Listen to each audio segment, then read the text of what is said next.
Welcome to the Real Fisherman Show, everybody. What's going on, Wes? Wes just got back from a trip down to Louisiana. Went fishing with Mike Bradford again. Caught some nice fish. Tell us about your trip, Wes. How was the drive down? Well, the drive ain't all that bad. After you make it a couple of times, you just, it is what it is. It's about 10 and a half hours from my house. It'd be a little bit over 11, but I usually leave out about 1 or 2 o'clock in the morning. Mm-hmm. Once you get through Atlanta's, the main thing. Montgomery, Alabama can be pretty crowded sometimes. Traffic gets backed up. But other than that, it's pretty cool. Caught a lot of fish, caught a lot of mangrove, caught some red. We didn't catch as many reds as we were trying for, but I actually used electric reel for the first time. And it's pretty cool. It's electric reel. You're not really fighting a fish, but if you're meat fishing, you're fishing 300, 400 feet, you better take electric reel. Mm-hmm. It costs about one drop, reeling just one time, dropping bait up, catching one fish out of 300 or 400 feet of water. You wore out. You're done. So it's a good investment. What kind of electric reel was it? A Daiwa? Daiwa. Yeah, I think they're the most famous electric reels. Archeron, I forgot the name on it. Tapcom, something. And it was pretty cool the way we caught the mangroves. You just, you get on the backside of the current of the rigs and pitch a shrimp up. We were using shrimp and menhaden. Just get it closest to one of the pilings. Just no weight. Just let it sink with the current, and they just peck at the line. You have to watch your line. As soon as you see that line pecking, then you just reel real fast, and using circle hooks. And I'm gonna tell you, I used to talk about how dedicated Chuck Timon was to striper fishing. Yeah, Mike Bradford is really a dedicated fisherman. I've seen it this trip. Because listen, dude, it was hotter than 400 fucking hell down there. Mm-hmm. I was burning the fuck up. Mm-hmm. And Mike never stopped. He stayed up on the front of that boat, casting, reeling, catching fish, casting, reeling, catching fish. Mike is a beast. When he puts his mind to something for his age and his drive, he's got the same drive Chuck Timon does. But, like he told me, he said, Wes, I get to do this, once a year. That trip, the mangrove snapper, like he calls a meat haul, I do it once a year. Mm-hmm. So he said, when I'm down here, I try to get in every second. And he just don't quit. He don't know when to quit. So you're right. He's a hell of a fisherman. He's a hell of a fish cleaner too. I saw that video of him cleaning fish. He's whacking them things up pretty quick. Oh yeah. Hey, and let me tell you the craziest story, and I might get this confused, but we were about to leave the rig. And one of the guys that was with us, Lynn, he said, hold on, how everybody wants one more cast. Mm-hmm. Now, this is true story. You can't make this up. You're going to love what I'm about to tell you. So he throws a dead menhaden, that all the bait had done died. He just threw a dead menhaden. And something bit the back of it off. He still had the head, casts the head back out. Bam, something nails the shit out of it. We get it to the boat. It's a fucking 5-foot cobia. Huge cobia. I thought it was a shark. Oh, wow. So while they're fighting that fish, Mike goes to net the fish, and the net breaks in the bottom. The net, the webbing just come through. It's an older net, I guess. Yeah. You know how their nose is kind of pointed? Yeah. Went right through the net. So while that fish is on, then and now granted at the time I'm holding Mike's races here, hold this rod. I didn't even realize the bait was in the water. I thought he done reeled it up. So I'm sitting there holding the rod in the water, and then Kyle said, hell, there's another cobia with him. So Kyle pitches out there and hooks that cobia. Yeah. No, it gets better. So Kyle's fighting this cobia. They finally got the one that went through the net. Okay. They finally got it in the boat. So Kyle is fighting his cobia. So I'm sitting there holding the rod, and the rod, I'm just sitting there holding it. It almost jerked it out of my lap. I reached and grabbed it just by the reel. Oh. About a $500 fishing rod. I grabbed it and I said, oh shit, I got one. So I thought it was a mangrove. I kept fighting. I said, wait a minute, this is bigger than a mangrove. And I finally got him up to the boat. There's Kyle still fighting his. I get to fish. I said, oh fuck, it's another cobia. Huge cobia. So I'm trying to keep this fish on. Well, I said, Mike, we need to do something here. I said, I don't know how long I'm going to keep it because we're using 30-pound fluorocarbon leader. So we don't have a net. Mike said, give me the gaff, give me the gaff. He's got a hand gaff, right? As soon as he gaffed that fish, that motherfucker like to broke Mike's wrist.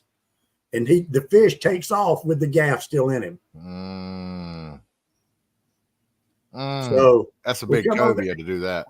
And about that time, the one that I had broke the leader.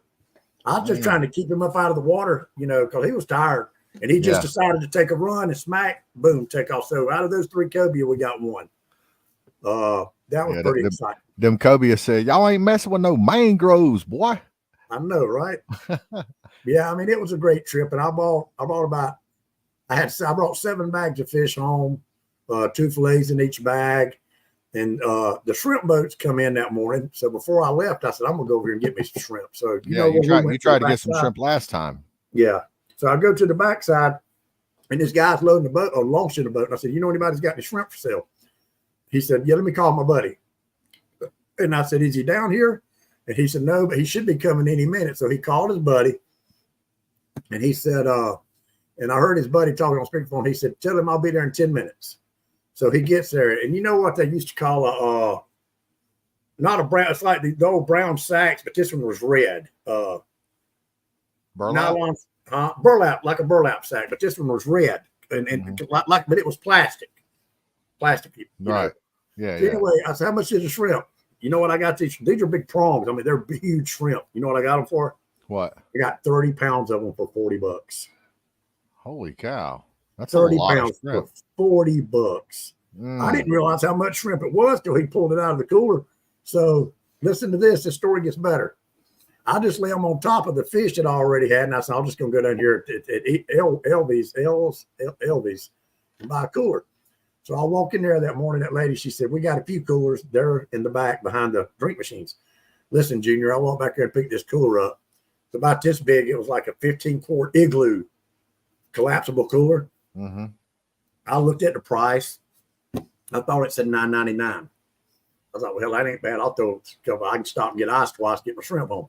Dude, listen, I took this motherfucker to the counter, and she rung it up, and it's $99.99. I said, oh, ma'am. I said, this is just a bag cooler. She said, yeah, look at the price on it. I said, it's $9.99. She said, no, that's $99.99. I said, are you really serious? I thought she was, kidding me. You'd think it was a Yeti or an Arctic. Dude, it wouldn't give a fuck if it was a Yeti. It was a collapsible plastic cooler. And I said, how long has this thing been in here? She said, about 3 years. I said, well, probably in here 3 more. So listen to this. They had an Igloo 32-quart cooler like I've got on my boat.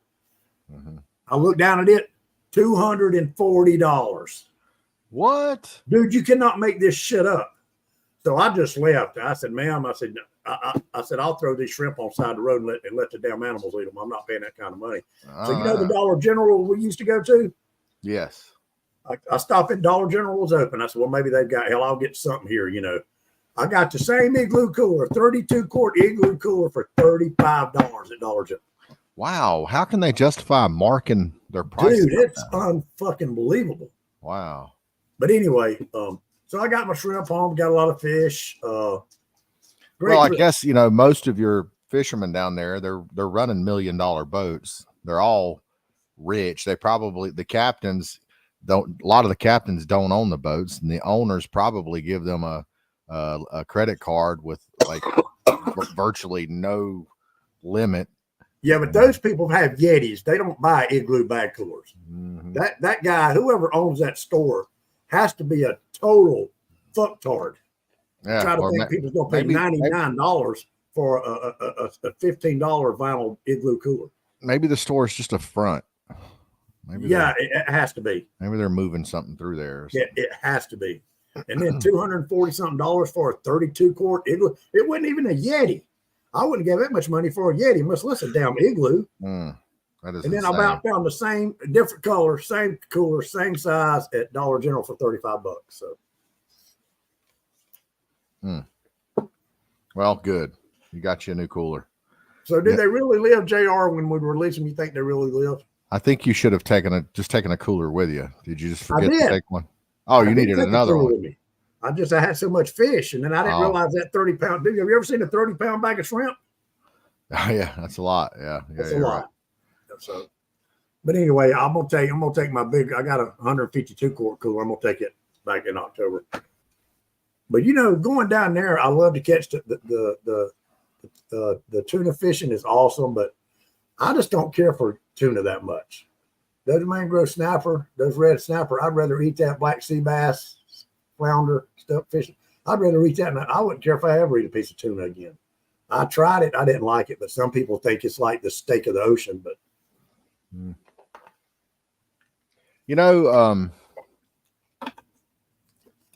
I don't know.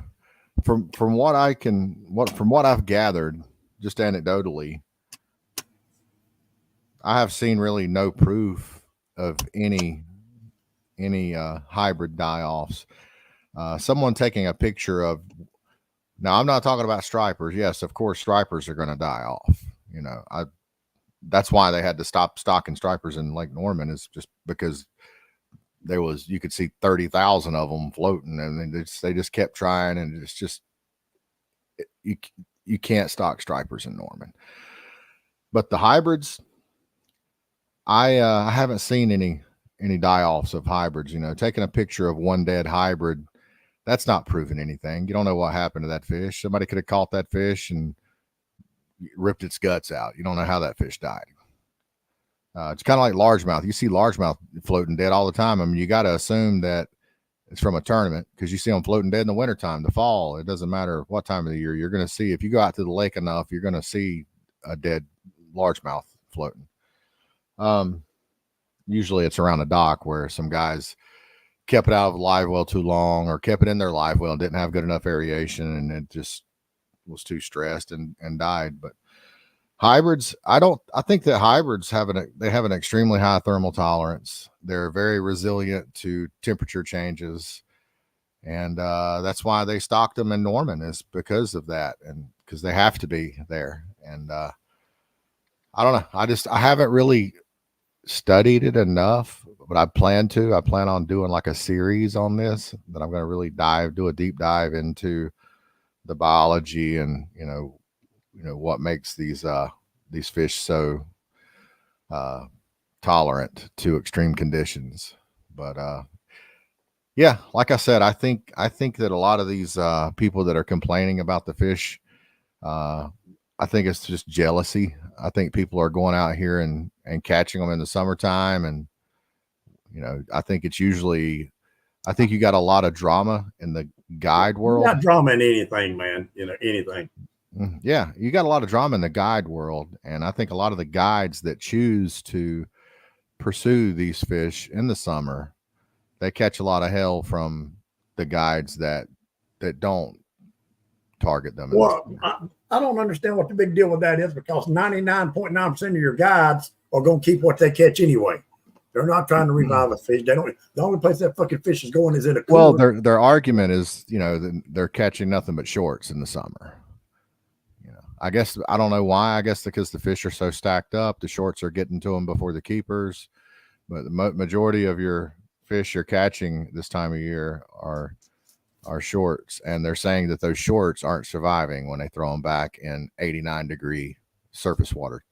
Well, say you get with the biologists and the fisheries in Lake Norman, and they change it. Okay, you keep your first 5 or your first 10, first 5 and done, first 10 and done, whatever. I think that's the best solution. But somebody will find something wrong with that. Yeah, they will. Like I said, because the reality of it, I think is jealousy. They don't like to see these other guides, getting business in the summertime. I don't know if it's because the guides that are complaining can't catch fish, or I don't know what. It could be a host of different reasons why. Any idea why? No. I mean, so you'd have to get with the biologist. Hey, Junior, right quick. Mm-hmm. How do I find the Real Fisherman page on YouTube? My buddy Scotty's wanting to watch it, and I don't know if I can share him a link. Is it the Real Fisherman? You should just be able to type in Real Fisherman on YouTube. Yeah. REEL. REEL. Fisherman. MEN. MEN.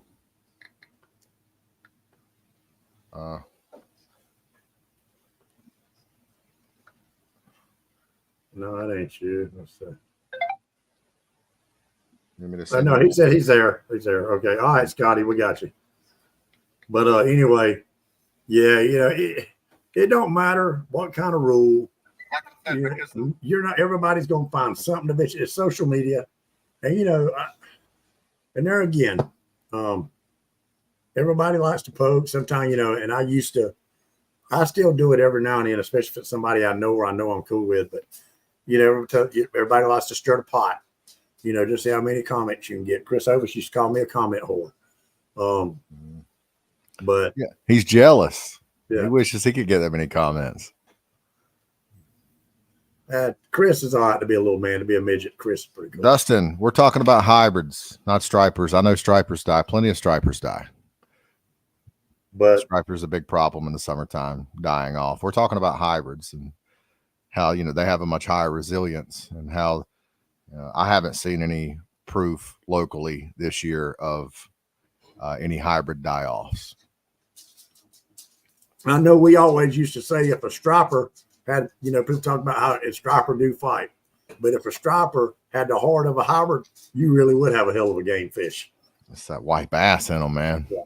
White bass got that dog in them. That's right. But what's up, Bobby? See that video I posted earlier? Oh, yeah, you standing there in a suit. I did it as a joke because Hovis made a comment about our show. He's like, I hope I can get a show one day where I can act like I know it all, or something along those lines. So Hovis acts like he knows it all anyway. He don't have to have a show to do that. He does. Yeah. He does act like he knows it all. Yeah. Hovis, I mean, I like Hovis, and he is who he is. He likes to cut up, fuck with people, but in prison, Hovis would have lasted about 2 hours, and somebody would have him totally fucked up. I don't think so. I think that he would. No, not he can negotiate very well. He's smart. No, with Hovis is the way he likes to mess with people, and his attitude. He would find a way to get protection. He would be shanked in the first 2 hours. No, I think that he would manipulate some naive. Dude, you cannot. You don't manipulate. There's no naive people in prison, brother. Well, they're not a bunch of rocket scientists. They're in prison. You'd be surprised how many smart people's in prison. Oh, I'm sure. And I didn't mean that as it. And they know game. Disrespect to anyone. They know game. But I'm just saying, they're the big guys, the meatheads. Those are the typically the jock type.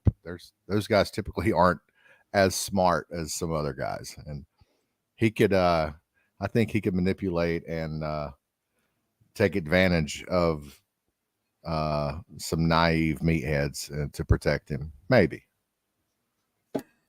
Boy, Pete's on the soapbox tonight, ain't he? Ain't nothing to do with jealousy. We don't care who is fishing with who. It's about all the gut hooked / stressed fish mortality that happens in the summer. You still ain't able to put 2 and 2 together. Well, yes, I am, Pete. My thing is, Pete, there is no proof of any hybrid die-offs. There aren't any proof of these hybrids dying.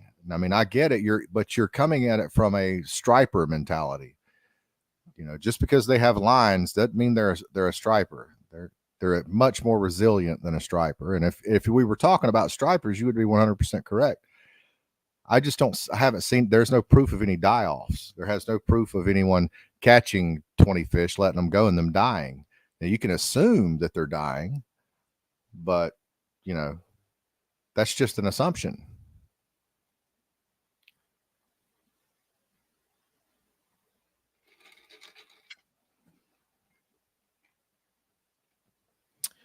Harvest rates are extremely high on Lake Norman. So, I mean, I think that maybe the guys in the summer are just catching what's left. You guys are wiping them out in every other season.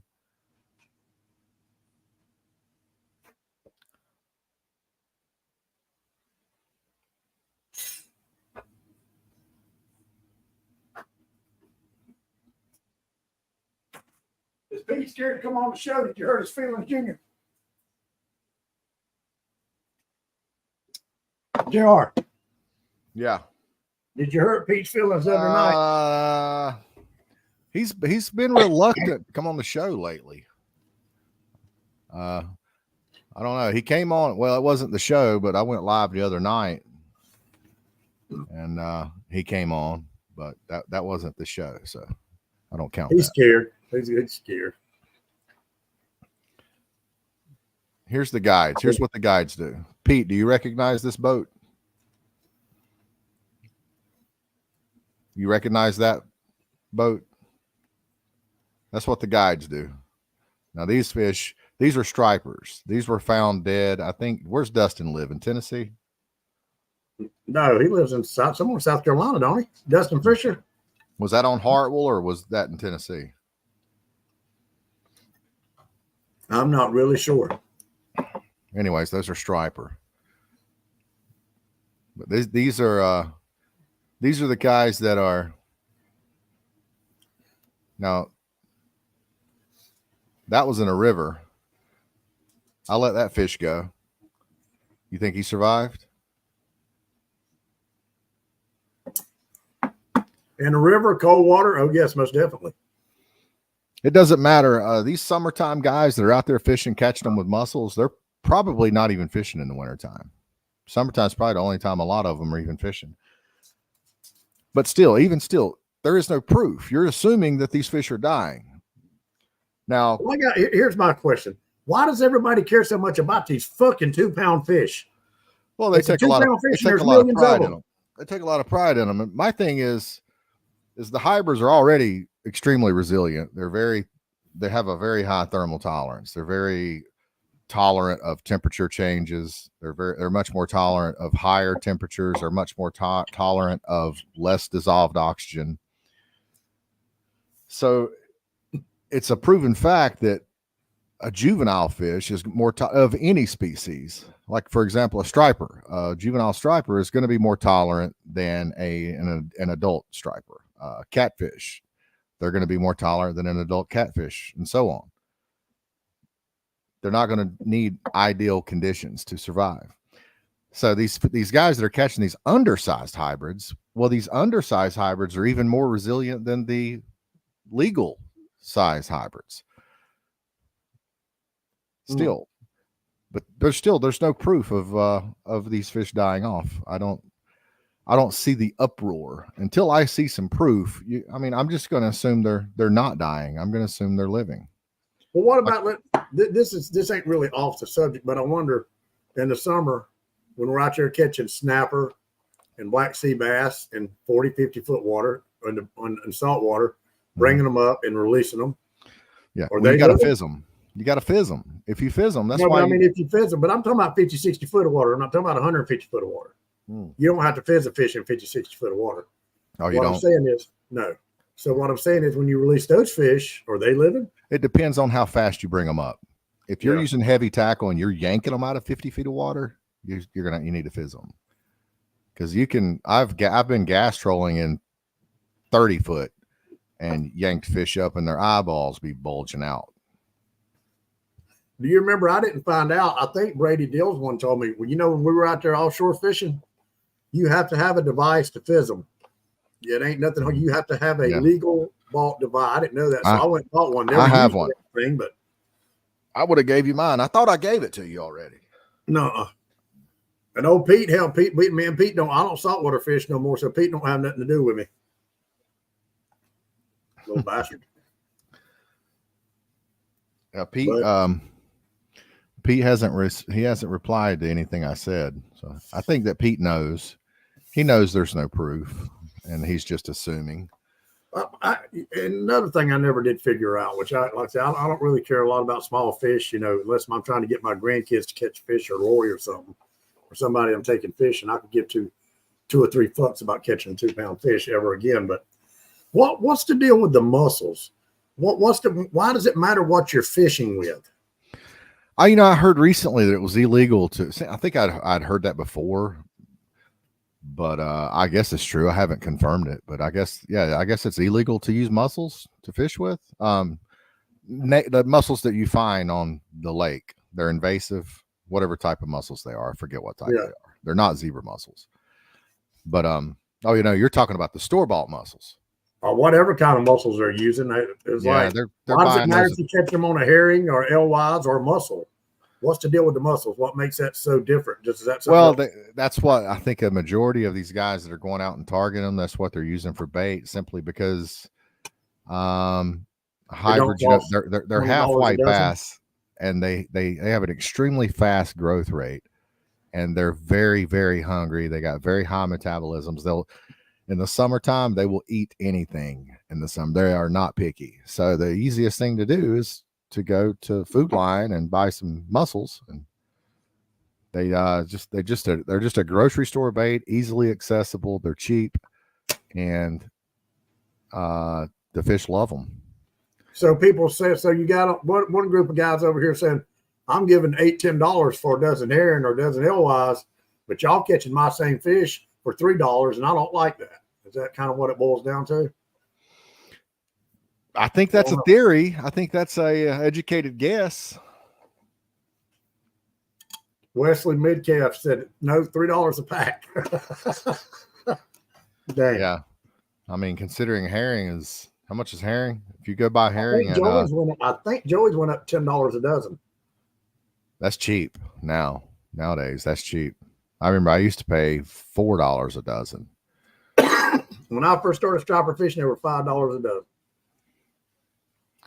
They were $4 a dozen, and if you got at Jimmy Jones, if you got at one time back 15 years ago, if you got 10 dozen, then you got them for $3 a dozen. But yeah, how much are they at Big Fish Outfitters in Tennessee? About $25-$30 a dozen. No, he don't have herring. He sells gizzards. What about small gizzard shad? I hadn't bought bait from David in 3 or 4 years because I always took trout up there. The last time I bought bait there, it was $25 a dozen. Yeah, because I was planning on buying a lot, and I got there and I ended up buying 2 dozen because my goodness, I couldn't spend $150 on bait. They know people. A lot of people come a long ways up there to fish. They don't want to throw a net, or they don't want to go look for bait, or don't know where to look for bait or how to catch bait like me. So they'll pay it. If they want to fish, they're going to pay it. So yeah, I think that's his. I think they're asking too much. Yes, way too much. I think they're price gouging. Yeah, but they're the only one around there, I guess. I'm a trout man, so I never really. I just don't like gizzard shad. I don't care to fish with them. They're slimy. They're fucking nasty. They slime your bait tank up. I don't care for them. They don't, to me, my opinion, they don't live long. There's nothing hardy about a gizzard shad. Everybody that likes them, y'all can take them, stick them up your ass as far as I'm concerned. Especially if they're fresh. If you catch them fresh, man, they are not hardy at all. I think if you get some seasoned ones, they're pretty hardy. Hell, I'd rather fish with an alewives or herring than I had a gizzard shad. But everybody's got their thing of what they like. Oh, yeah. Perry's scared to come on here tonight too. Is he even watching? I don't know. Or he might be casually late. You know how he is.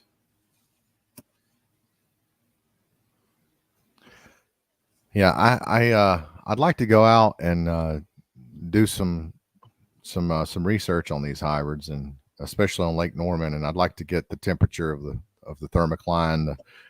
The catfish bite down at the dam is on right now, and I think most of those fish are being caught 30 plus feet over like 80 plus feet of water. Boy, Doug Colden's wearing them out up at the dam. I didn't know catfish got on dams like that. Lower dams, yeah.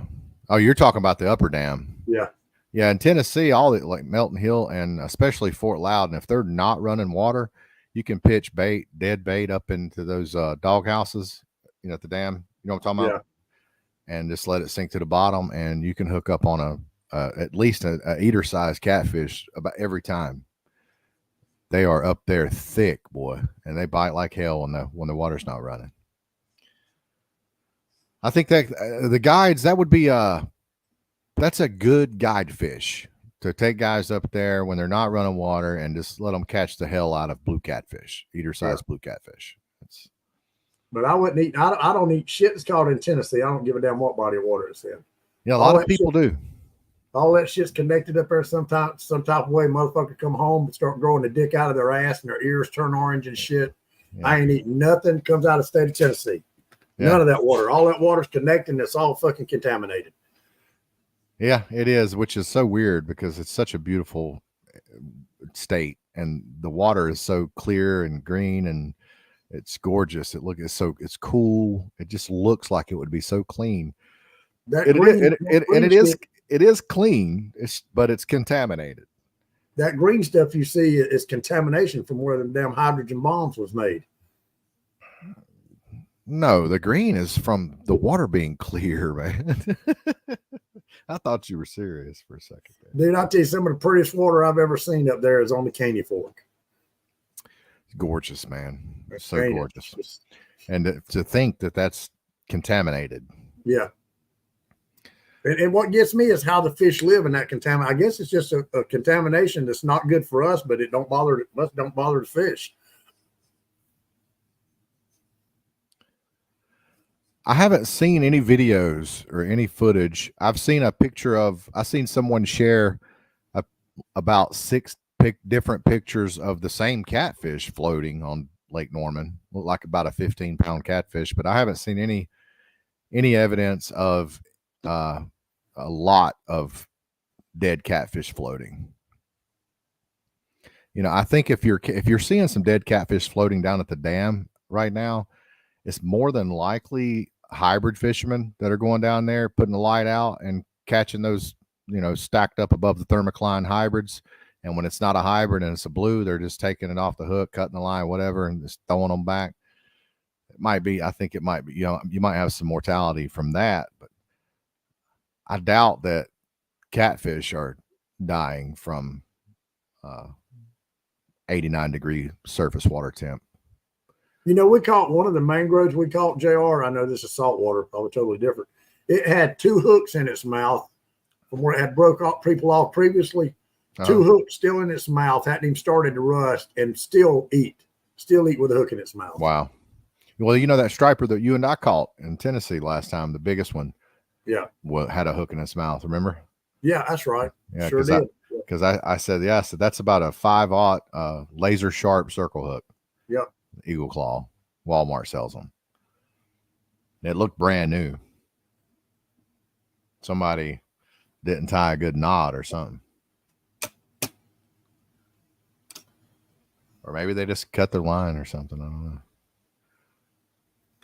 know. There's always going to be debates. I mean, since I started fishing years ago, about guides, people catching fish, but I still think, and this is just an opinion, I do know guides can hurt lakes. I don't think but I don't think they're nowhere near as bad on the lakes as the water quality is. When you have fish kills where you have thousands of fish dying, not hundreds, thousands of fish. And we've had, since I've been striper fishing, we've had 2 major fish kills on Hartwell. I don't even see how those fish have come back. Like Hartwell's really come back. I mean, it's still a piss hole to me, but there's a lot of people they're catching some nice striper on Hartwell now. Yes, and some nice catfish. Hartwell's turning into quite the trophy catfish lake. I think it's kind of always been like a kind of a secret trophy catfish lake. And I think that more and more people are finding out about it and they're sharing it on social media, and it's kind of blowing up at the moment. But back to the hybrid thing, we were talking about the solution being just, don't just make where there's no limit in the summer, kind of like on Murray. If you catch them, you got to keep them. Once you get your limit, you got to stop. It seems like the solution to the problem. But here's the thing with that is, until there's proof that these fish are dying, that's probably why they haven't made that rule yet. Well, look how many fish is in Murray. That should prove something. Well, yeah. Well, Murray stripers, but I'm talking about on Norman, the hybrids. I'm talking about until they have proof of that these hybrids are dying, then there's no point in making that. Is there a hybrid in Murray? No, I don't think they stock hybrid in Murray. No, it's just striper, and they stock a ton of striper in there though. Well, at least 1 million. So North Carolina, y'all not really big on stocking. They don't really try to maintain their fisheries like South Carolina does, do they? I think they do. I just think that they're just not ecologically friendly and to do it. like our lakes are. Yeah. For some reason, y'all's lakes can handle it and ours can. I don't know if it's the river system. Maybe it's because of the size of the Catawba River basin.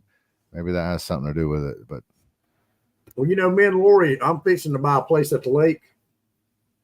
Permanent place. mm-hmm. And where I'm looking at? I hadn't been able to find nothing around Hartwell or Kiwi. There's a place at Kiwi I should have bought. I'm kicking myself in the ass now for not buying that. But anyway, I tell you, a lot of people don't say nothing about it no more. It used to be, and I don't know if it's because it's not good no more or just a lot of people don't talk about it no more. But, I do like the crappie fish. And I'm going to start looking for some places up on Lake Secession. I don't know if you've ever heard of Secession in South Carolina. I've heard of it. It's supposed to be one of the best crappie lakes. At one time, I know people said it was the best crappie lake in South Carolina. Huge crappie, very numbers of crappie, not, it just went like a hit or miss. So, and like I said, I like the crappie fish now. I'm probably going to be crappie fishing when I do anything when this weather cools down a little bit. So I told her, and she said, look, wherever you want to buy one, whatever you want is fine with me. So I might start seeing, I'm going to try to see if there's anything available up on Lake Secession. It's an hour and 10 minutes from my house. It's not that far to drive.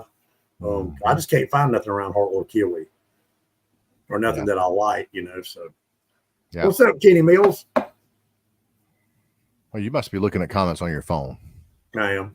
Yeah, I can't. It doesn't show who's on here. No, it's just it shows me who's watching. Let's see. But right up north, big floaters. Anyone hybrid fishing at the dam right now is in the wrong place. So above 150, you got some dead catfish. Hey, Kenny, I sold my boat, my offshore boat, so I should be coming up this year to fish with some friends, but I might book you for a couple of days too while I'm up there. So I just want to give you a heads up. There he is. There's my little buddy. What's up? What's up? Hey, don't know if I'm interrupting. I got some new jewelry on right now. Check this out, man. It's custom necklace. Dang. muscle flavor. Anyways, are you at home or are you at Airbnb? Yeah, this is my little sunroom here. So okay. I haven't said anything to a lot of folks, I guess, but I have taken on an exchange student in my house here. So he's kind of bouncing around between my house, my parents' house. It's not a complete stranger, but he's currently at my casa. So got to tuck away somewhere away while he does his studies, I guess, at the moment. But, where's he from? Where's he from? Poland. That's awesome. And what's he studying? English and a little bit of history, but you would be shocked, like someone coming straight from Poland, his English is pretty damn good. So that's awesome. Nice. Good stuff. What's that thing with the crappie picture on it back there? Oh, this is where I keep all the plaques and stuff. Oh, I see. I like that. What is that, Lake Baden on there? It is. I believe it's the Baden or Hiram. Yeah, that's gonna be Baden Lake. That's Pete's. That's his. My dick's bigger than yours room. Pretty much, yeah. Damn. I ain't never got a trophy. I've got some plaques from Virginia. It's the only thing I've ever got striper fishing. All the hundreds of thousands of dollars I've spent. I got a trophy. Little horse's ass. Damn. Well, let me grab a beer real quick, but okay. We'll start a conversation here. Now, the whole thing's it's not really about who's fishing with who or any of that. Has everything to do with gut hook fish, because 1 out of 4 fish that you catch with mussels this time of year, or virtually, I said more so this time of year, they're gut hook. You pull them out, they're bleeding, you throw them back, and they're dead. So that's what the whole argument is about. It's not necessarily about the whole mortality thing, because you do lose some with the heat of the water and all that, but it's essentially about the whole gut hook thing, where these fish are getting gut hooked, thrown back. Even with circle hooks. Even with circles, yes, sir. They wolf it down and they're about shitting it out by the time they come in the boat. I'll be right back. Damn. All right, Gerald, I'll be right back. I got to grab a cigarette, buddy. Okay.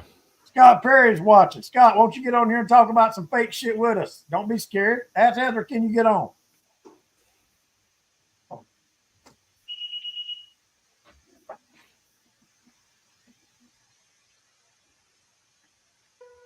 In the depths of our planet's vast aquatic ecosystem, a fascinating phenomenon has long been observed: the remarkable ability of certain fish species to thrive in the face of extreme environmental conditions.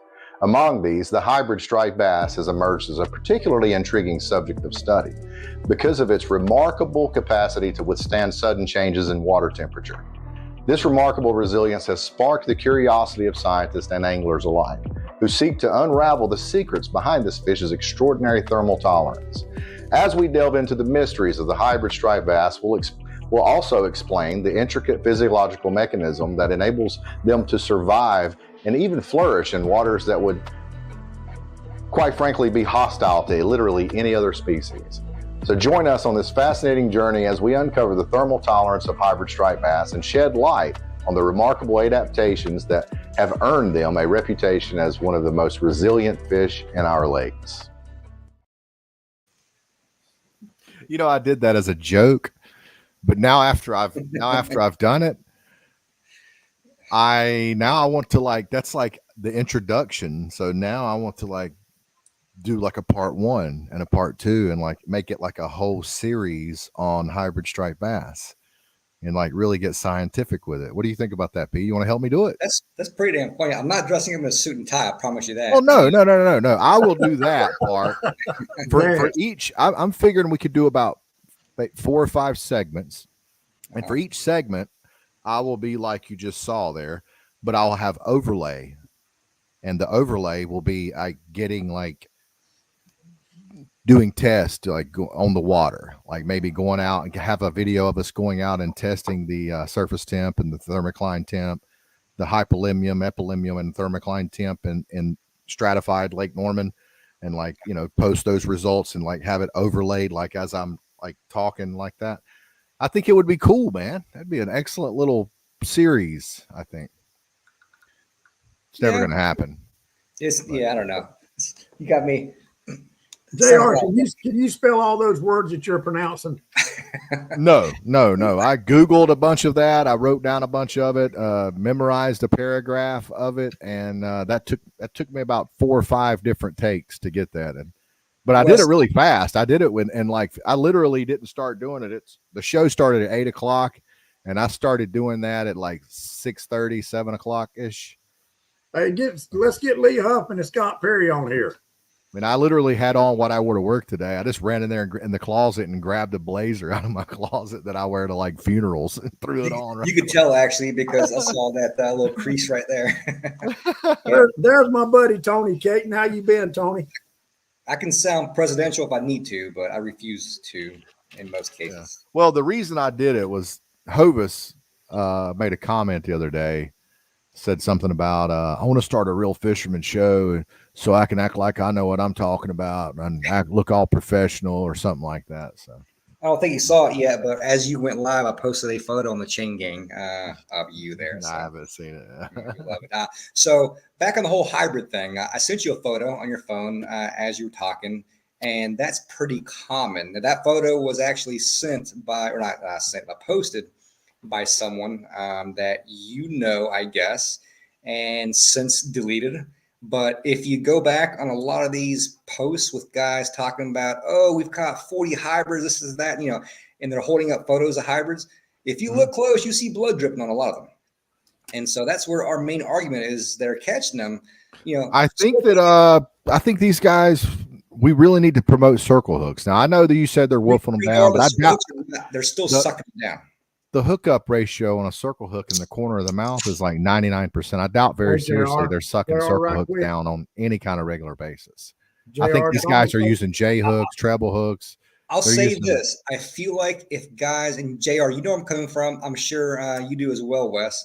The guys, if they use those Mutu hooks from way back when, I guarantee you probably get a little better live release on those overall. But yeah. I think the Mutu hook's the only style that'll actually catch in the corner of the jaw without them really sucking down as frequently as like your octopus hooks or your Gamakatsu circles, you know? JR, Tony Caton wanted to make sure I disagree with that. JR, hold on before you disagree. Tony Caton said this was your calling and you need to keep it up. I saw that. That's very nice of you, Tony. I appreciate it, buddy. And I'm doing good too, Tony. Thank you, buddy. Uh, yeah, but still, my thing is though is maybe we should do a test with circle hooks. I think that'd be legit.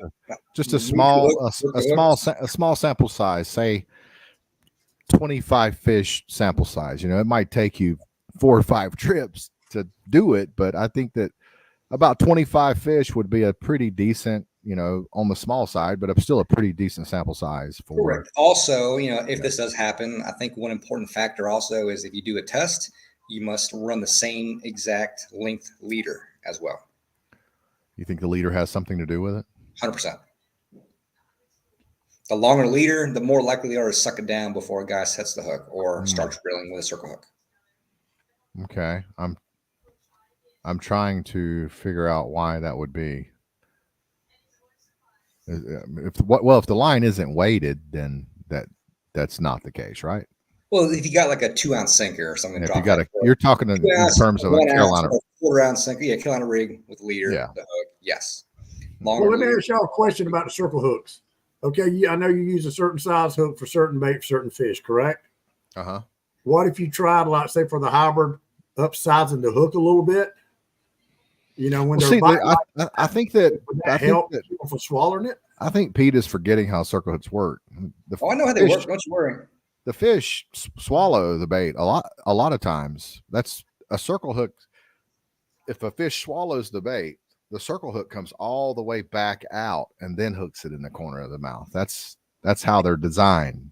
Wes, you're a live bait guy. You've used circle hooks before, right? If you put a circle hook in your hand with a line on it, you put it in your hand and you hold it, you squeeze it, and you can pull that hook all the way out of your hand, and it will not hook you until it gets out of this opening right here, and it'll get you right there. That's the way they're designed. Show it to us, JR. Scott on here. Every time you catch a fish with a circle hook that's hooked in the corner of the mouth, that's what happened. The fish didn't just get it right in its mouth. It took it. And then when you loaded that rod up, that's why you don't yank a circle hook. You guys didn't know this? That's why you don't yank. You load it up. The reason you load it up is because it's a steady pressure that pulls it out. I'm disagreeing with you because a lot of times circle hooks will gut hook fish, especially with mussels, that they suck it down. Wes, they suck it down, but it comes right back out of their gullet and hooks them in the corner of the mouth. It's the way they're designed. That's why they're round and the point is sticking toward the shank, is so it won't get hung on anything as the pressure's being pulled out of the fish's gullet. That's how they're designed, Pete. I know how they're designed. I'm saying it doesn't do that 100% of the time. It does not do that. You are 100% correct. It does not do that 100% of the time. It does that 99% of the time. No, not even 99%. No. Well, we're talking about doing a case study on this. JR, seriously. No. I don't know what I'm talking about. I just got back from Louisiana. Out of all those mangroves we caught, I bet we had 30 that swallowed circle hooks. Maybe over 30 that swallowed circle hooks. And Scott Perry here. I was trying to ask Scott as well, so he can follow on, and he just said it right there that he guts hooks them all the time on circles. I got hooked them all the time with circle hooks. Okay. Well, listen, this is other people's testimonies, and I'm not disregarding them. I'm not saying you're lying. I'm not saying they're not true. They are better. They're better. You got a better ratio with them, but they do swallow circle hooks. But what you're not going, let me tell you something right quick. You're not going to get a circle hook out of a gut anyway. If a fish swallows a J hook, especially big fish, like when I was striper fishing, I could stick Drew Rankin told me how to go down in their fucking stomach, in their gullet, and I can get a J hook out of a fish. You ain't going to get no circle hook out of him. No, that's over. No, you're right. You're right about that. Wes, that's kind of Wesley, not Wes Midkiff there. That's laughable. That you go hook some fish. But my thing is though, guys, is there's been studies done on this, and that's where they came up with the 99%. That's why there's a such thing as a circle. That's why it's enforced. That's why it's invented. That's why it's utilized. That's why people promote them. There has been studies done, and the ratio is pretty sure it's in the 90s. It may not be 99%, but it's in the 90s of them getting hooked in the corner of the mouth. Now, I understand that you guys are saying otherwise, but I'm just saying you guys have no case study, you have no sample size to prove what you're saying. You're just going on anecdotal evidence. Let's do it. And I can't really take your word for that when there's already been studies that have proven it. Let's do it. Let's go ahead and give it a try one day. I say at least a 25 fish sample size. That's okay. I would say, so I think time of year plays a lot with this.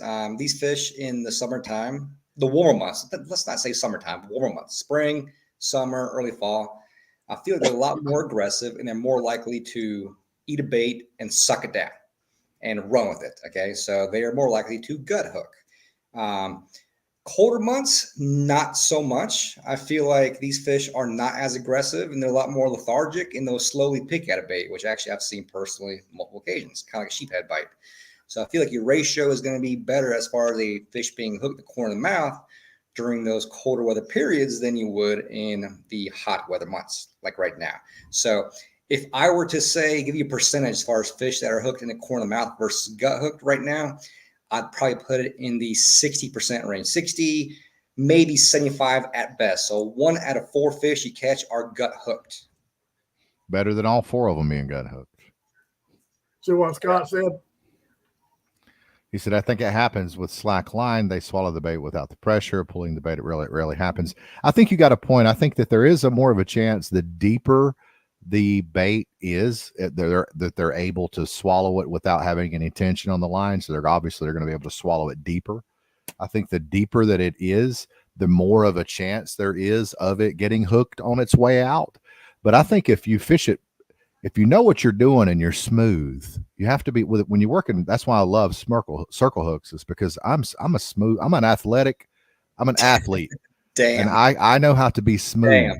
And when I take a fish out of a rod holder and I'm using circle hooks, I know how to load that thing up smoothly. I'd never gut hook a fish ever with circle hooks. Why you say that? Hold on, JR. You said you've never. I didn't say I've never. I have. You just said I've never gut hooked a fish. I virtually never gut hook fish. I have gut hooked a few. Okay. So this is a very interesting point right here that, it's good topic for discussion with this subject here, but we talk about all this gut hook fish and everything, but it's going to be more likely with guys that use multiple rods, meaning you have 2 or 3 rods that you're not paying attention to. I agree. If you're fishing 1 rod in your hand at all times, I feel like you will probably do a lot better hooking that fish correctly in the corner of the mouth. Since you feel the bite, you start reeling. You're not setting the hook, obviously. You're reeling. Right. You hook that fish where you're supposed to. So in that case, I feel like that will not be a factor. But it's those guys that put out 3, 4, 5 rods out waiting for the bite, and 1 rod in the back of the boat goes off, you run over there, and by that time that fish has sucked it down. So I agree. This is kind of what I speak of, and we forgot to mention this point in this little scenario here, but it's going to be those guys that more so fish multiple rods at one time. See what Dean said? He said, I agree. Oh no, he said right now party fish are gut hooking at 50 cents. Percent. 50%. There you go. Okay. Bigger hybrid, 1 of 5 gut hook. Well, that's not 50%.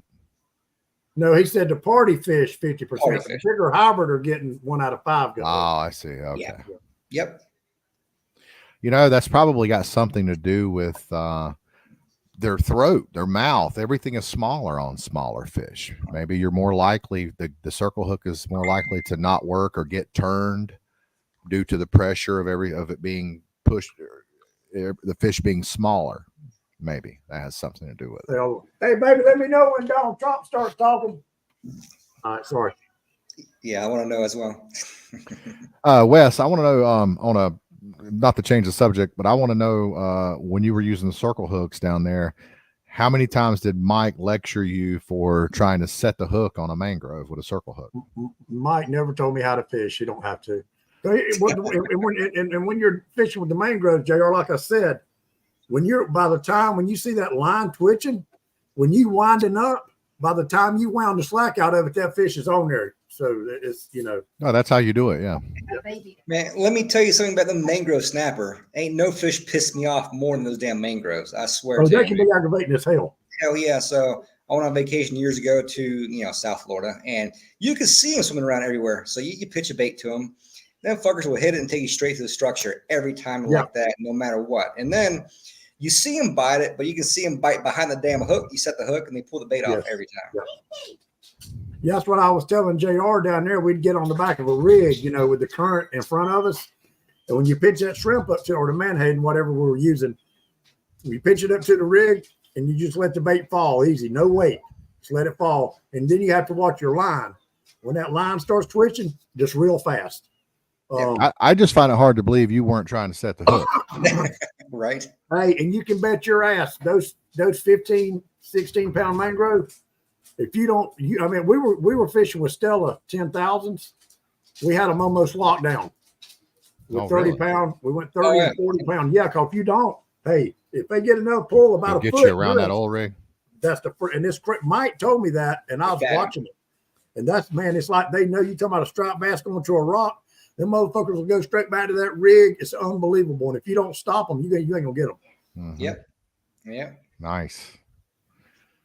10,000 Stellas. I want to say that's on the same reel as I think 8,000 and maybe a 6,000 all the way to a 10,000. Somewhere like something like that is interchangeable. So 10,000 is still that small profile Stella with that larger spool on it. That's awesome. But yeah, I mean, they're really crazy, and it's like that bite's just a twitch. I mean, just a twitch. And like Pete said, sometimes when by the time you reel a slack out of it, it's almost like they know where that hook is, and they'll bite the bait off right at the hook. So we switched up to shrimp, and our bait ratio got a whole lot better because they were just killing the menhaden, even at cutting it in small pieces. It's like they would grab it. Right. They grab it right behind the damn hook. Yep. Every time. The hook. Yep. We lost a bunch, but we caught a bunch. So it was really interesting. Fish are smarter than we give them credit for, I think. Yes, most definitely. This is let's see if I can find this. This is, I don't know how to do this, but that's the Cox rig. That's where we caught most of the mangroves off of that rig right there. Oh. Hey, look at you giving up Mike's honey holes. Right. I know there's only 200 rigs out there. Guys are watching this right now. They're calling their buddies. Hey, I got the oil rig. You ready to go? Yeah. All 3 viewers. 4. Make sure you bring a cooler. Because we don't want to spend $100 and how much was that cooler, Wes? $99 at 99 cents. No, the other cooler, the hard cooler. You got at the Dollar General. $249 down there. $249 for an igloo. Yes, that's where they get the fishermen, right? Yeah. But he got the same cooler at Dollar General for 30-something bucks. Hey, this is Kyle. Watch him fight this mangrove. Wait a minute.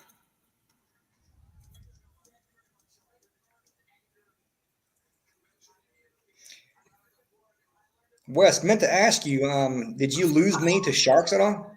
Yes. Hell yeah. Wow. Is that a Stella 10,000? Yeah. Wow. Man, that looks freaking fun, dude.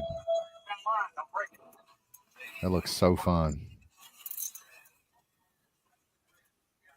And how good would that? The biggest mangrove, I think it was like 18 pounds. How good would that video be, Pete?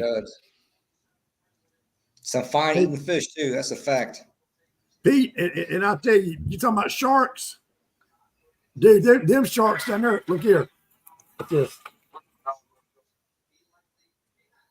I don't know how good you can see it. Yeah, that's a good 4 or 5 foot shark, ain't it? That was on electric. Oh, Pete, I got to use electric reel. Daiwa Tapcom or something. It is pretty cool. It wasn't what I thought it would be. I can't wait to use mine. We were 350 foot of water, and you see them bump, just push that button up. That shit's cool as hell. Push a button, drink a beer, right? That's right. But 300 feet, like I was telling Junior, 300 feet, you won't want to. And if you just catch one fish, a 10, 12-pound red snapper, you won't want to do nothing else the rest of the day. Let's go fishing tomorrow, Pete. I'm actually flying out tomorrow around noon. Dang. I guess Where I'll go. Going? I guess I'll go by my damn self. Guess so. Maybe I'll call Lee, see if he wants to go. Give Lee a I jingle. thought you and Lee was going the other day. Yeah, I thought Man, so I too. was drunk when I said that. We knew Yeah. it. We knew it. And drunk next morning. Can't help but notice, man, ever since people started agreeing with the whole hybrid circle hook thing, that the comments have gone dry all of a sudden, huh? Kind of wonder, huh? Well, I might go out there tomorrow and see if I can't catch a couple on circle hooks and do a little mini sample size test. Gotcha.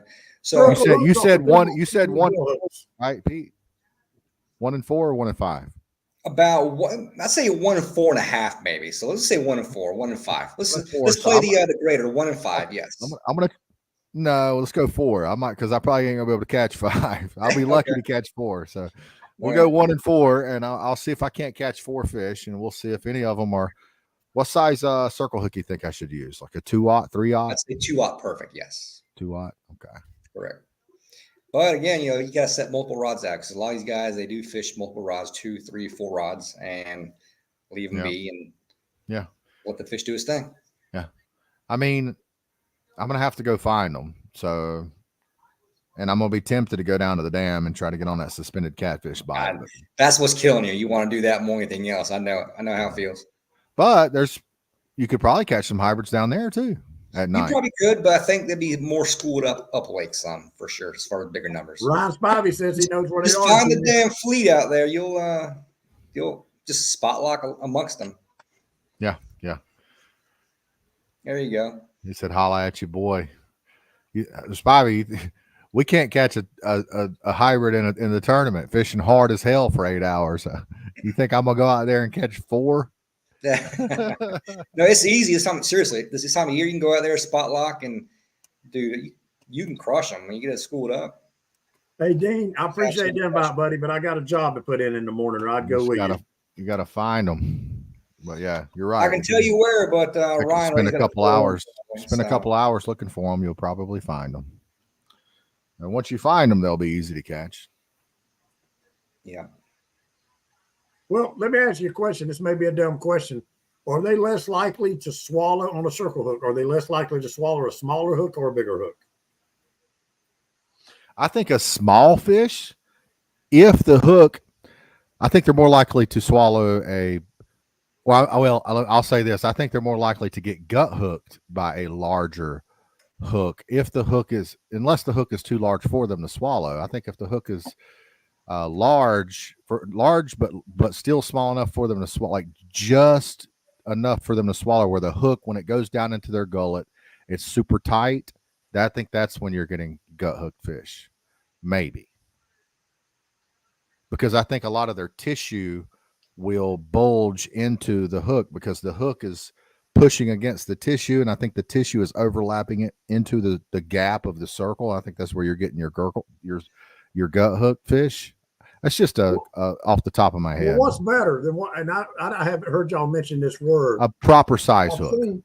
I've seen circle hooks and I've seen offset circle hooks. What is an offset circle hook, and what's the difference in that and a regular? An offset circle hook, you're definitely more likely to gut hook a fish with an offset. Yes. Well, then why do you have to use those in the? When we're striper fishing and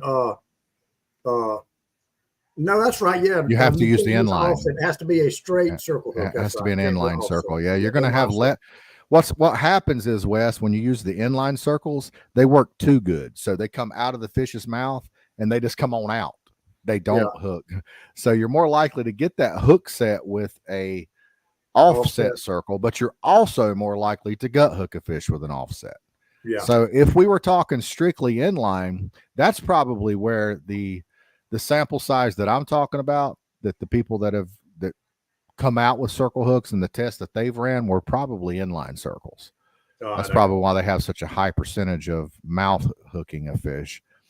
You probably do have a not much lower, but definitely at least a little bit lower percentage mouth hook with a offset circle. That was a good point to bring up. I didn't even think about that. Well, been a good show. It has, and I wonder if the eye being bent, I wonder if that plays a role as well. Like the octopus hook. Yeah, well, I think that we've always thought that. but Gamakatsu has a hook that's not bent, and it's called an octopus. Well, So you know what an octopus hook is really designed for, don't you?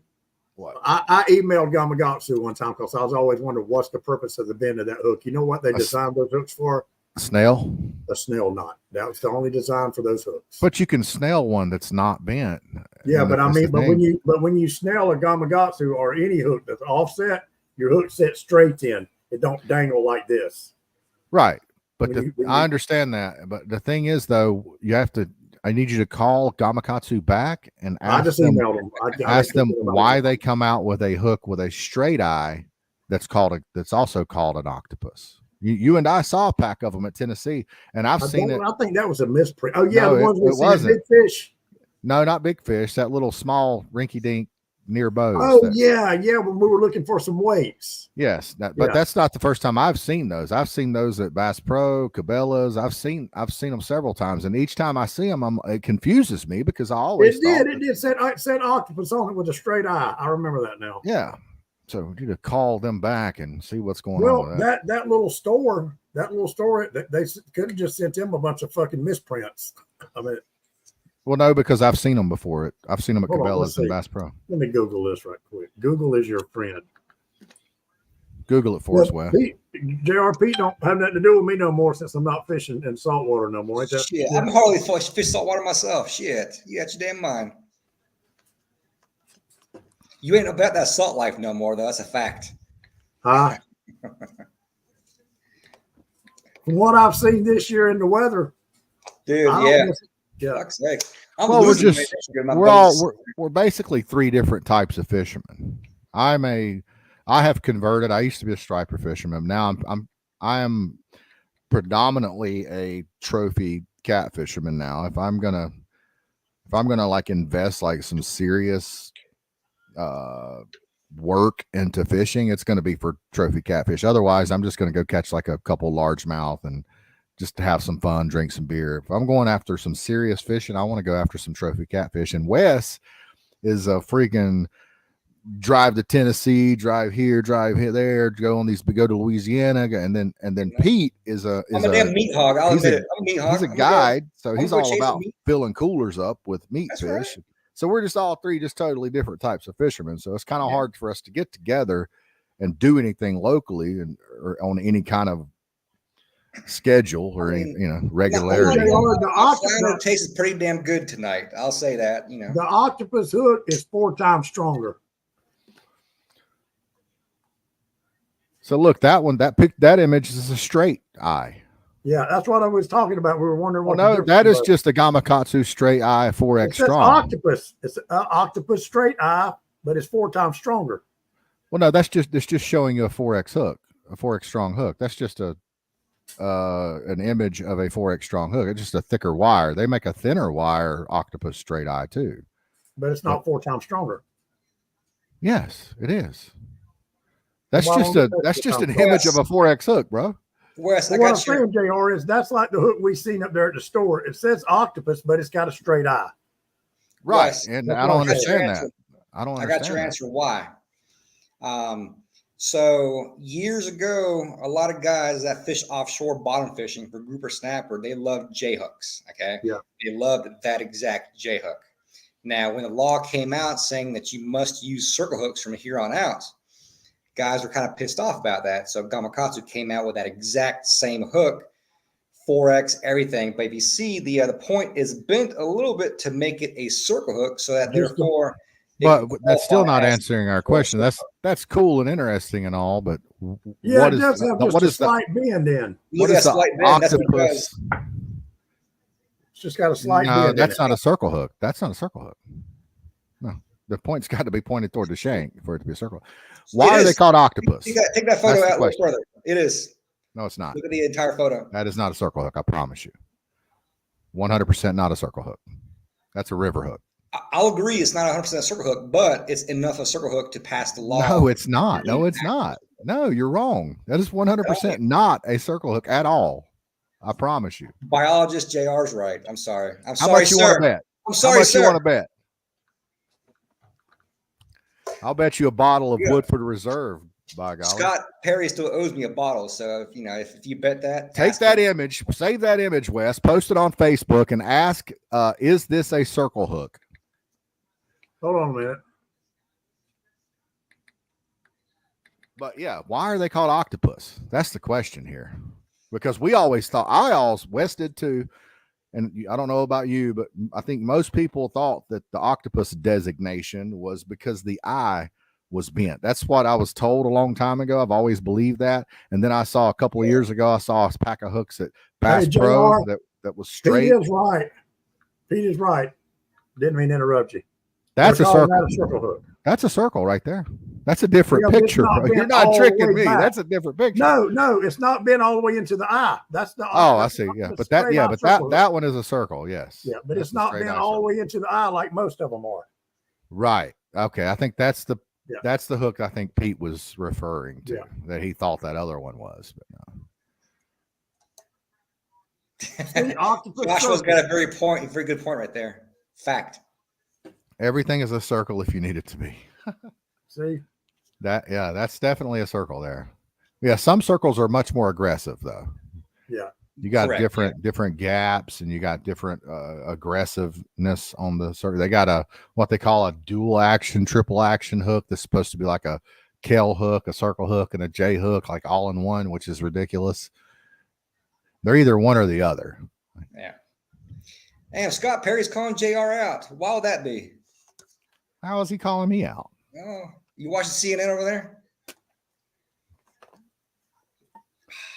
Hey, just because I'm not a, just because I'm not flying a Confederate flag out in my front yard along with a Trump flag, and just because I don't wear a MAGA hat, that doesn't mean I watch CNN. It doesn't mean I'm a liberal. The only thing I've ever preached was to broaden your horizons a little bit, be a little open-minded, and maybe listen to the other side sometimes instead of living in an echo chamber. That's kind of like what I've always preached. So, I mean, if you want to watch CNN, that's good. I'm not watching CNN right now. I don't watch any mainstream news. If I see mainstream news on, I turn it. Yeah, you know where I get my news now, Pete, Wes? You guys know where I get my news now? Facebook.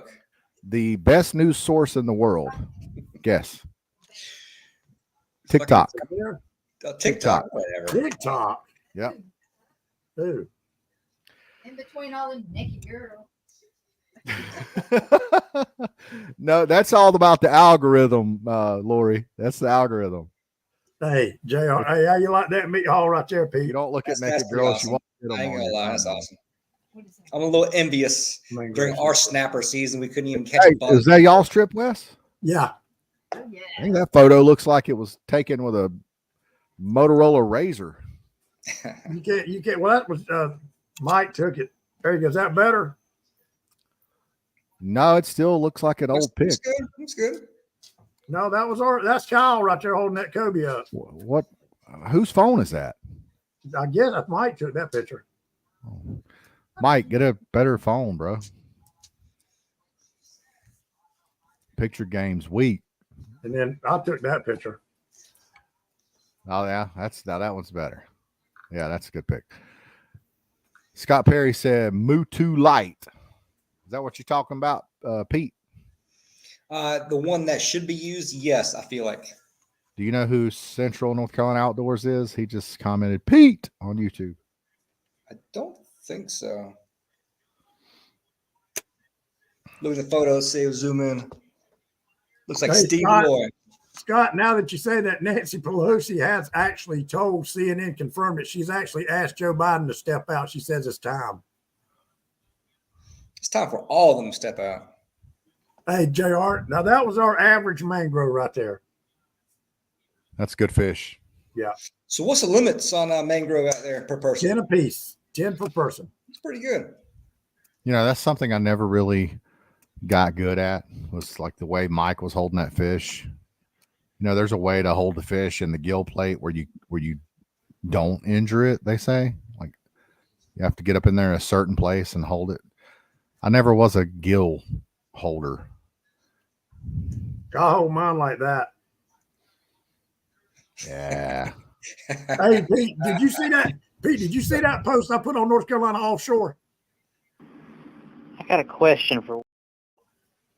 My bad. About your red snapper season. You put the photo up there. Yeah. I think I seen that. Yeah. Dude, I put on there, what are y'all scared of? We got them this weekend. And these motherfuckers went berserk. I saw We that. got the fake ass pitch. I'm looking. The I our saw weather it was like, this. I saw it about 1 hour after you posted it, but after that, I didn't keep up with it because it was too much. I had one guy tell me I was full of shit and said, he said, you had to be on a boat. And I said, dude, I've got a 42-foot Freeman. How big a boat do I need? And then some guy said, that ain't fucking North Carolina. I said, no, it was South Carolina grasshopper. It's totally different. Our weather was fine. Dude, listen, them saltwater boys, they get all bent out of shape up there in North Carolina. Hey, everyone's hating on something no matter what, you know. I mean, we're proof of this right here, as is, you know, hating on catfish, crappie, party fish, hybrid, striper, whatever. But hell, all you got to do is say you're fishing a different state. People are hating on that shit too. So, Yeah. All right, guys. Well, home at Jordan. What got me though, and I forgot who it was. Some guy said he messaged another guy because some guy said, "Dude, them are some awesome fish." And this other guy said, "What the fuck, dude? Do you really believe that?" And he screenshot it. He said, "That bitch is in Venice, Louisiana." I'll be right back. I gotta show Scott something. All right. Oh hell! I'll be right back. I gotta get me something to drink. I guess I'll just fucking sit here and entertain everyone. I don't fly a Confederate flag. I ain't got no mega hats. I don't do this. Whatever fucking what is JR was talking about. So yeah, I mean, you don't have to do all that shit, right? Right? Oh, he's back. Shh. Why are you telling me to shh? I was just talking shit. I was rambling. All right. So Scott said flat bill White Sox hat, which is the hat I was wearing. He says that screams something. What does that scream, Scott? And here, is this better? How about that hat?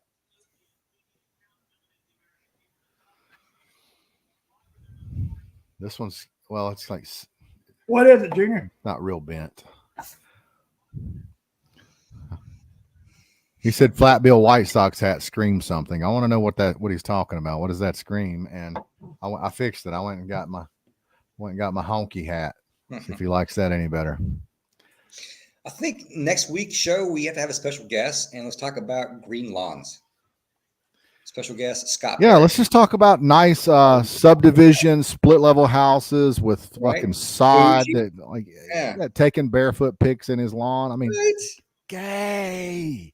I think people want to see that shit. That's the thing. People want to see that. Yeah, that's why people want to see Scott Perry on here. You get that, you get 2 more viewers every week. Mm-hmm.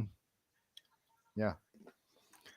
So JR, man, Scott was talking the other day, and he said he's still sort of. You did tell Scott you did not vote for Biden. I did not vote for Biden. Okay, there you go, Scott. I'll tell you who I'm probably going to vote for this year, though. And Kamala Harris. It won't be Trump. Kamala I like the Robert Kennedy. Is he even running? I don't know. I think that he's trying to. I think maybe at the moment he is, but I don't think his campaign is. He's not going to have the funds. He don't have enough delegates. No, he's got funds. I don't think he's going to have near enough delegates to get on the nomination. I don't know. Scotty Cannon, what are you doing?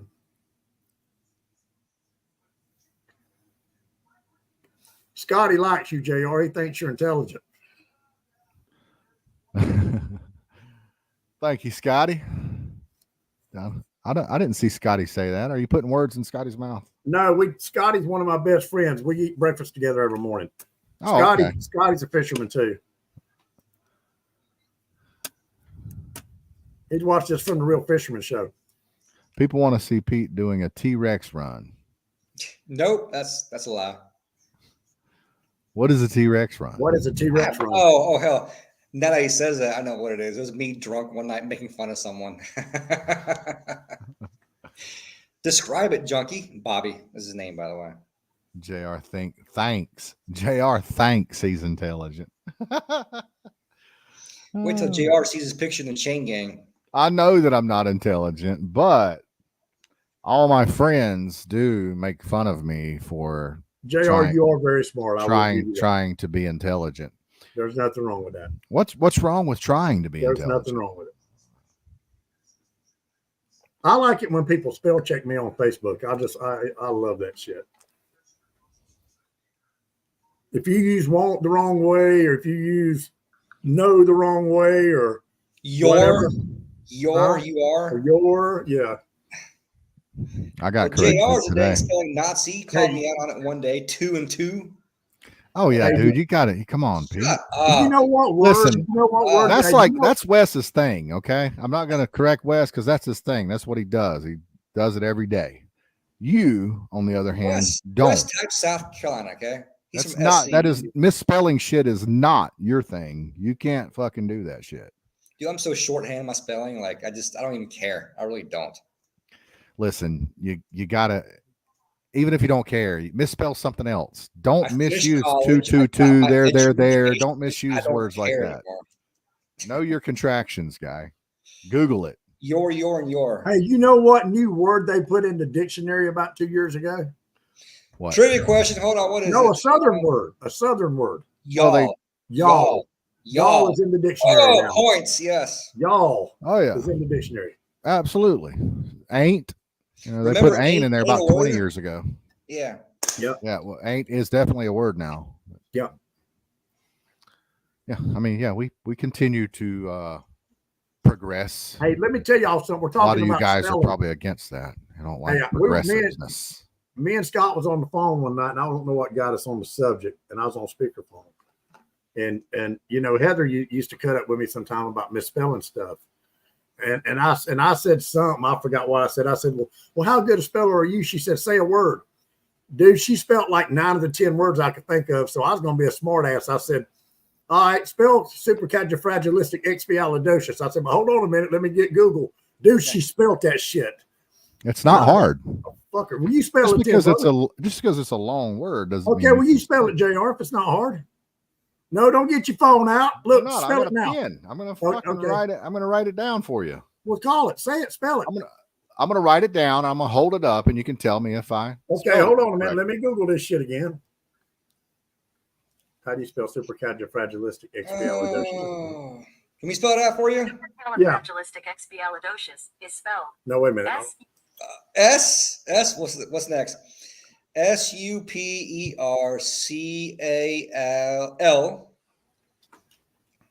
2 L's, right? Keep going. No, not 2 L's. FRAG. No, not 2 L's. You already missed it. Not 2 L's. All right, it's 1 L. All right. SUPERCALI, Cali, FRAGILIST. No. ISTICE. No. You lie, man. Come on. I know this No, shit. you're not spelling it right. I'm looking at me. it. Look, I've got it pulled up on Google. I'm looking at it. With me. No, I'm not fucking with you. So do I. And I'm not spelling it to you. Call me a liar. No, I was kidding. JR's gonna Google the shit. No, I didn't. Hold your phone up in. I wrote it down. LMNOP. Hold your phone up. All right. Tell me what you got, Junior. Well, super. I don't have to spell that, right? Okay. No, spell it. Spell it out. Okay, SUPER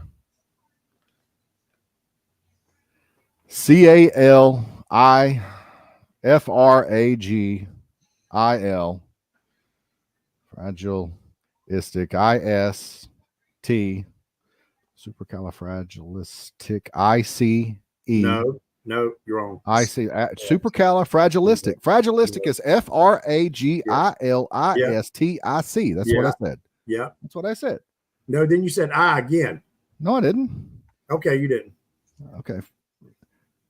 I said now expialidocious is EXPI it's like expedite, expeditious.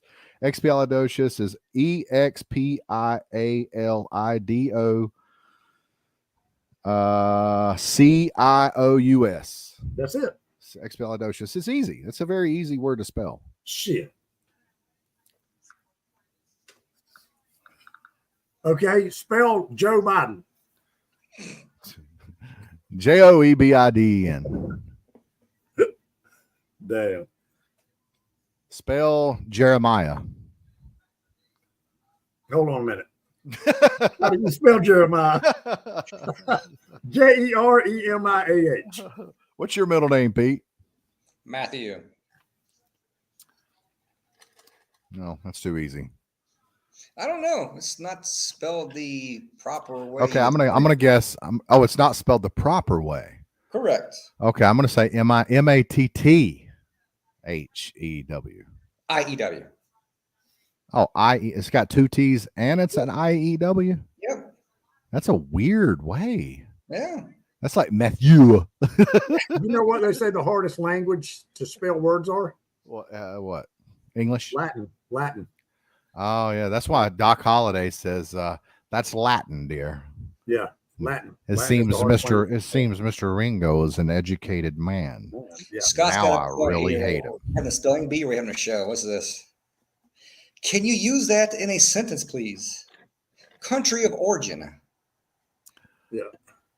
Hey, I watched this movie called Aquila and the Bee. Believe it or not, I loved that movie, dude. It was so good. Pete's parents are probably spiritual, Ryan. Whose parents aren't spiritual? I don't know anybody's parents who aren't spiritual. Virtually non-religious. Nice try, though.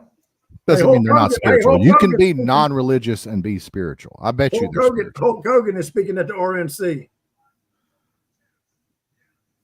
2 biblical names. Oh, Peter. Yeah, Peter's a biblical name. Jeremiah. Is Wesley? Yeah, no, Thomas is Is that your middle my name? middle name. And you know what? The Doubting Thomas. Is there a Paul here somewhere? Paul? Call him Paul? Anyone? All right. So you guys going fishing this weekend?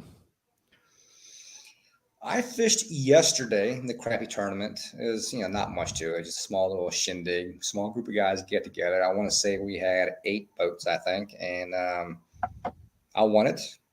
But it was tough fishing until I found the spot. And at the spot, every single fish that was there wanted to bite, so I got lucky with that. I'm going lakefront hunting Saturday. We got 2 places I want to go look at on Kiowee. So I ain't going to be fishing.